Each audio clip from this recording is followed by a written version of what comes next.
Hey everybody, this is Wendy. Welcome. I'm so excited that you're here with me today.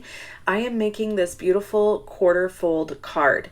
This is a technique that's been around for ages. This is not new, but it's new to me and I really had fun making it.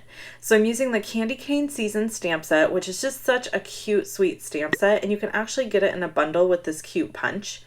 And then I'm using the 1 3/4 inch circle punch and the Santa's signpost framelits and the paper that coordinates. So check this out.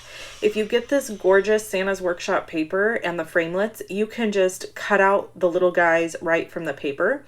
So I actually chose to do that today because I thought it was so cute. I've got Poppy Parade ink and some Poppy Parade cardstock, which is one of my very favorite colors. This piece of cardstock's cut at 8.5 by 5.5, and then I'm scoring it at 2 1/8, scooching the paper over just a little bit and scoring again to kind of make that score line a little wider, I guess you could say. And then I've got a piece of 4 1/4 by 11 inch paper, and I'm scoring each end of it at 2 3/4 inches and then scooching it just a smidge to make that score line a little wider. And that's just so that this card will fold nicely. I'm sorry about my camera bumping. I'm still struggling with getting that situation taken care of. Okay, so then you're just going to cover this open area in between the score lines with adhesive. I used a lot of adhesive here because I really did not want this card to fall apart. And then you're going to simply line up the score lines so that all of your scoring is on the outside. So you have this kind of card base in the center, if you will.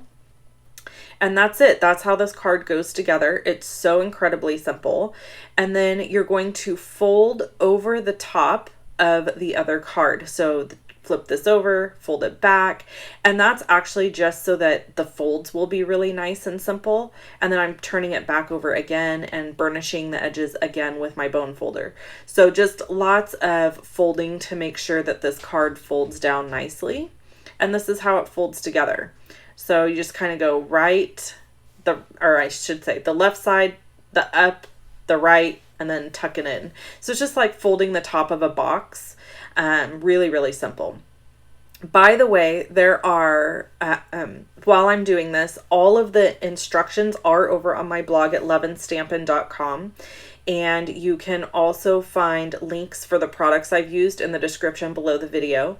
And you can find those products also over on my blog. So if you're wanting to purchase any of these adorable items, you can purchase them in my online store. I have a special going on right now. If you purchase $50 in product from me, you get a free stamp set. It's a beautiful little stamp set called Warm Hearted. It's an exclusive Hostess set. And that offer is available through September 22nd, 2018. So if you're watching this after that, I'm sorry, that offer is no longer valid.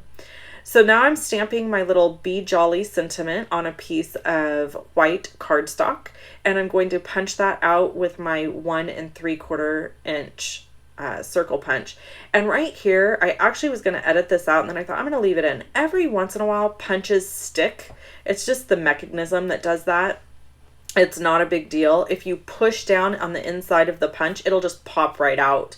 And then the funny thing is, the other fix for a punch that kind of gets stuck is to just drop it on the ground. I know that sounds horrifying, but it actually works. I don't know why, but it does. And then as a third route, you could stick it in the freezer for like an hour, and it I don't know what it does to the metal, but it makes it all work again. So every once in a while, punches get stuck. That's a normal operating issue with a punch. I've had it happen to me maybe 3 or 4 times in all the years I've been crafting. So it's not something that happens very often.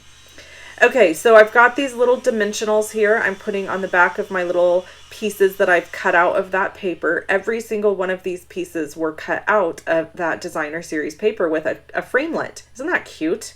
So it's so simple and easy because I haven't had to color anything. I haven't had to stamp anything. I literally just sat and ran it through my Big Shot, and I've got all these adorable little pieces. So I had a kind of a hard time deciding where I was positioning stuff. So I cut a little bit of that film out, and I ended up moving the sentiment over and and doing a few changes there. I've got a piece of 4 by 5 1/4 cardstock here for the inside of this card, and then I'm going to add the little Mrs. Claus, or my sister, she says it's a grandma. So whatever it is, she's going on the inside because she's a cute little added addition to the inside of this card, I think. You got the little elves on the front and then the little Mrs. Claus inside. And I think my little nieces and stuff are going to love this card for Christmas. Isn't it adorable? Just full of joy and happiness, I think. So, again, if you want to purchase any of these items, description below the video has it. And you can watch more videos from me by clicking on either one that you see here. Click the little circle with my face in it to subscribe to my channel. And I will catch you in the next video. Thanks so much for tuning in and being part of my world. Bye-bye.